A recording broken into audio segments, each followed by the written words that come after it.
মাননীয় স্পিকার, কাদম্বরী মরিয়া প্রমাণ করিল যে কাদম্বরী মরে নাই।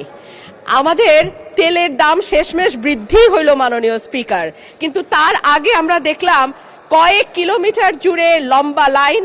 আমরা দেখলাম মাঝরাত পর্যন্ত ড্রাইভাররা দাঁড়িয়ে আছে, তারা তেল পাচ্ছে না, কিন্তু সরকারের সেই ব্যাপারে কোনো হেলদোল নাই। আশ্চর্য হয়ে লক্ষ্য করলাম মাননীয় স্পিকার, মন্ত্রীরা যখন সংসদে বক্তব্য দেন তখন তারা অবলীলায় বলেন বাংলাদেশে জ্বালানির কোনো ঘাটতি নাই, কিন্তু মাননীয় স্পিকার যখন তেল নিতে যায় তখন দেখা যায় 3 কিলোমিটার লম্বা লাইন। মাননীয় স্পিকার, সরকার সম্ভবত কিছু পদক্ষেপ গ্রহণ করবার ঘোষণা দিয়েছে। তার একটা হচ্ছে মার্কেট প্লেস 7টা বাজে বন্ধ করে দেয়া। চমৎকার সিদ্ধান্ত মাননীয় স্পিকার, তবে মনে রাখতে হবে কেনাকাটা বা শপিং যেটুকু হয় সেটুকু সন্ধ্যার পরেই হয়, তার আগে হয় না। 2 হইল অফিস আদালতের সময় বলে পরিবর্তন করবে। 5 দিনের জায়গায় 4 দিন বা 3 দিন তারা কর্মঘণ্টা ঠিক করবে। কিন্তু প্রশ্নটা হচ্ছে যদি জ্বালানির কোনো সংকটই না থাকে তাহলে এত লম্বা লাইনই বা কেন, দামই বা বাড়াইতে হয় কেন, অফিস কর্মসূচি সময় পরিবর্তন করতে হয় কেন? এই প্রশ্নগুলো তো ওঠে মাননীয় স্পিকার।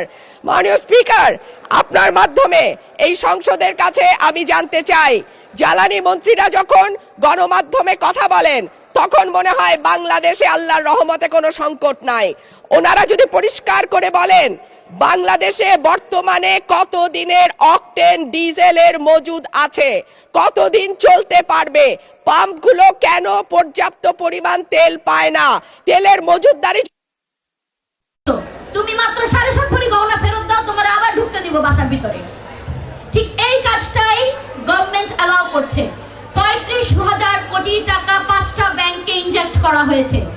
এই ইনজেক্ট করে 5টা ব্যাংকে কি করা হয়েছে যেন এই ব্যাংকগুলো ধসে না পড়ে, এই ব্যাংকগুলো যেন যারা সাধারণ আমানতকারী আছে তাদেরকে আমরা যেন না ঠকিয়ে ফেলি, সেই জন্য মার্জার করে দাঁড়া করানোর শেষ মুহূর্তে এখন সেই মার্জারটা বন্ধ, মার্জার এবং অ্যাকুইজিশন যে অধ্যাদেশ ছিল সেটাকে রহিত করে দেওয়া হয়েছে। ব্যাংক আপনার মাইক্রো ফাইন্যান্স ব্যাংক অধ্যাদেশ ও তথ্য অধিকার অধ্যাদেশ সেটাকে রহিত করে ফেলা হয়েছে, এবং এইটার মাধ্যমে রহিত করে নতুন ব্যাংক রেজুলেশন অ্যাক্টের মাধ্যমে যারা পুরনো মালিক ছিল, যারা এই মালিকানার মাধ্যমে এই এত এত কোটি টাকা বিদেশে নিয়ে গিয়েছে, তাদেরকে বলা হচ্ছে বাবা আয়, তোরা এখনো কিছু খাওয়া বাকি আছে, আর গুলা খায়া নিয়ে যা। কারণ বাংলাদেশে যারা রাস্তায় আছে এই দুর্ভাগ্য হলো তারা রাস্তায় থাকবে, তারা রাস্তায় জীবন দিবে, তারা তাদের সন্তানরা অগণিত লাশ হয়ে গণকবরে পড়ে থাকবে। 1 বছর পরে তাদের সন্তানদের লাশ ডিএনএ পরীক্ষার মাধ্যমে যদি বের করা যায় বের হবে, কিন্তু তাদের কোনো ভাগ্য উন্নয়ন হবে না। যারা আগেও ভালো ছিল, যারা আগেও করোনার সময় গভর্নমেন্ট থেকে প্রণোদনা পেয়েছে, তারা অন্তর্বর্তীকালীন সরকারের সময় বিভিন্নভাবে তাদের কোম্পানিতে এবং ব্যাংকে টাকা ইনজেক্ট পেয়েছে, তারা বিভিন্ন দলীয় সরকারের সময়ও পাবে। এইভাবেই আমরা আমাদের বাংলাদেশকে, আমরা যে 24-এর পরে যে একটা স্বপ্ন দেখেছিলাম যে নতুন বাংলাদেশ হবে, ছাত্ররা যেই এবং আমরা যারা সাধারণ নাগরিকরা নেমে কিসের জন্য চেয়েছিলাম, এই বৈষম্যগুলো থেকে আমরা মুক্তি চেয়েছিলাম, কিন্তু সেই মুক্তিগুলো আমাদের হয় নাই। কিভাবে হবে?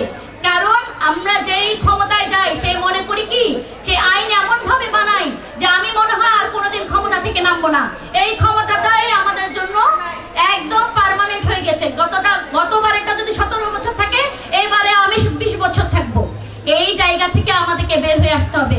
আমাদেরকে মনে রাখতে হবে যে আমি হয়তো এটার সরাসরি কোনো মূল্য দেই না, কিন্তু আমার দলে প্রচুর ছেলে আছে যাদের নি ক্যাপিং করা হয়েছে, যাদের চোখ উঠায় ফেলা হয়েছে, যাদেরকে গুম করা হয়েছে, সেই স্যাক্রিফাইসের বিনিময় হলেও চিন্তা করা উচিত। এই যে গুম অধ্যাদেশটা বাতিল করে দিল, আজকে গুমের কোনো সংজ্ঞা নেই আমাদের ফৌজদারি আইনে। এই যে ধরেন ওনারা বললো, আমি বিরোধী দলকে এটার জন্য আমি বলবো যে তারাও দায়ী, ওনারা উঠায় নাই। তখন আপনি যখন প্রশ্ন করলেন যে এটা তো এগুলি তো রহিতকরণ হয়ে যাবে, আপনারা উঠান নাই কেন, ওনারা বললো পরে অধিবেশন উঠানো হবে, আপনারা কেন বলেন না যে ঠিক আছে মাননীয় স্পিকার আপনি একটা রুলিং দেন? তাহলে তো এই অধিবেশনে তারা এটা তো উঠাতে বাধ্য হতো। আপনারা একটা রুলিং না নিয়ে ওয়াকআউট করলেন, কারণ আপনারা মনে করেন ওয়াকআউট করাই হলো বিরোধী দলের রাজনীতি। ওয়াকআউট করা শুধু বিরোধী দলের রাজনীতি না, বিরোধী দলের রাজনীতি হলো কনস্ট্রাকটিভ রাজনীতি, যেটা দিয়ে আপনি জনগণের কল্যাণ করতে পারবেন। এই যে অধ্যাদেশগুলো রহিত হয়ে গেল এবং এই অধ্যাদেশগুলো কবে আবার বিল আকারে উত্থাপন হবে আমরা জানি না, এবং যতদিন উত্থাপন না হবে এই গ্যাপটার মধ্যে আজকে আমাকে অথবা আপনাকে এইখান থেকে যাওয়ার সময় বলবে ভাই আপনার সাথে একটু কথা আছে চলেন ডিবি অফিসে, তারপরে আপনাকে আর পাওয়া গেল না, আপনি তো মানে প্র্যাকটিক্যালি গুম হয়ে গেলেন। কিন্তু আপনার এই সিচুয়েশনটা বলার জন্য ফৌজদারি কার্যবিধিতে কোনো আমাদের সলিউশন রইল না, তখন আপনি কি করবেন? এভাবেই চলছে। তো সুতরাং আমাকে যেটা প্রশ্ন করা হয়েছে যে এটা কি জনগণের জন্য হচ্ছে, আমার তো মনে হয় না, আমার মনে হয় না জনগণ এরকম চায়। জনগণ যেটা আমরা ভোটের মাধ্যমে দেখেছি, জনগণ 51% ভোট দিয়ে আপনাদেরকে এনেছে, জনগণের প্রচন্ড আশা নিয়ে আপনাদের দিকে তাকিয়ে আছে। সুতরাং জনগণকে আশাহত করবেন না, আমরা চাইবো আপনারা খুব দ্রুত এই বিলগুলো উত্থাপন করবেন এবং এই বিলগুলোর মাধ্যমে যে জবাবদিহিতার কালচার শুরু করার চেষ্টা করা হয়েছে, যেমন দুদকের বিলটা রহিতকরণ করে ফেলা হয়েছে। দুদকের বিলটাতে কি আছে? সেটা হলো আপনার গোপন তদন্ত এবং বিদেশে পাচারকৃত অর্থ তদন্তের মাধ্যমে ফিরিয়ে আনার জন্য কয়েকটা স্কোপ আছে, সেই স্কোপগুলো আর এখনকার দুদকের এই স্কোপগুলো নাই। তো এইটা রহিতকরণের মাধ্যমে আপনি তো একটা ভালো অধ্যাদেশকে রহিতকরণ করে ফেললেন।